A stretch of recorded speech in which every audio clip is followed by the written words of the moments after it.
नमस्कार मित्रांनो, पहा दोन मिड कॅप सेफ फंड येतं.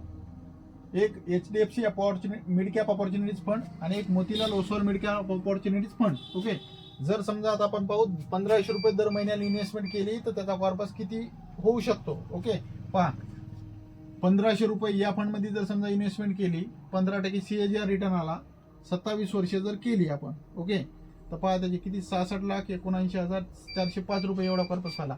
पण जर समजा इथं 17% आला तर इथली आकडेवारी 1 कोटी रुपये असते.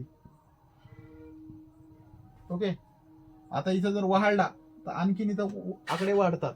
ओके, पहा आणि आणखीन HDFC mid cap opportunities fund मध्ये 1500 रुपये दर महिन्यात इन्व्हेस्टमेंट केली, किती वर्ष केली? 27 वर्ष केली, 17% CAGR रिटर्न आला तर किती व्हायले पहा, 1,33,947 रुपये एवढा कॉर्पस तयार होऊ शकते. आणि हेच पैसे तुम्हाला जर लवकर केली, तुम्ही 20, 22, 25, 30 वर्षाच्या अगोदर जर सुरुवात केली तर तुमच्या मुलाबाळाच्या शिक्षणासाठी तुमच्या म्हातारपणात तुम्हाला पैसे कमी येऊ शकतात. असा विषय आहे बघा. आणि जर समजा त्याच्यात 2% CAGR रिटर्न आला, कमी जास्त हे पहा, कमी जर 15% जर आलं तर एवढंच भेटायले, आणि 17% आलं तर एवढं भेटायले.